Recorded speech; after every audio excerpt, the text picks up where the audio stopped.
I'm Dr. Brian Goldman, an ER physician in Toronto and author of The Casino Shift, Stories from an ER on the Edge. I want to talk to you now about a serious outbreak of meningitis B that's occurring in the UK, one that has implications for whether or not you're vaccinated and the whole anti-vax movement that's taking place in the United States right now.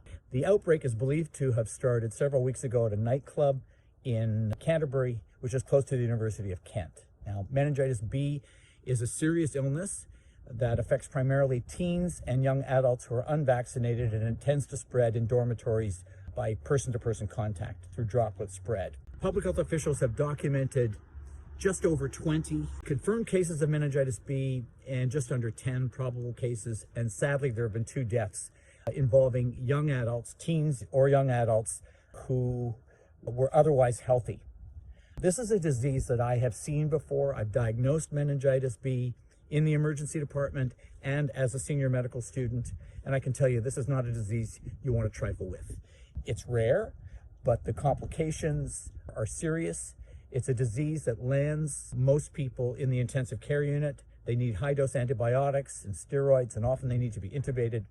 The death rate is 1 in 20, and those who survive often suffer from deafness and brain damage.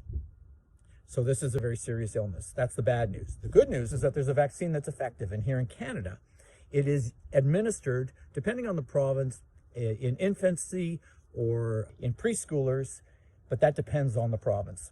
Now, that was the case in the United States until a couple of months ago, when RFK Jr.'s committee, the ACIP committee, that's a committee that makes recommendations on behalf of the Centers for Disease Control, recommended that the meningitis vaccine be removed from the list of those that are recommended to be delivered to infants, administered to infants, on a universal routine basis in infancy. That alone will not cause an outbreak of meningitis B in the United States, but it will make parents think twice about whether or not to have their kids vaccinated.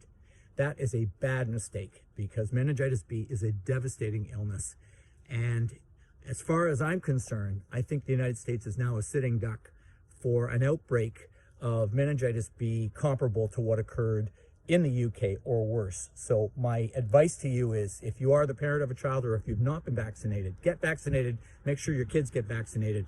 I'm Brian Goldman. If you like what you've heard, you can read more stories like this in my new book, The Casino Shift, available in hardcover, ebook, or audio, wherever books are sold.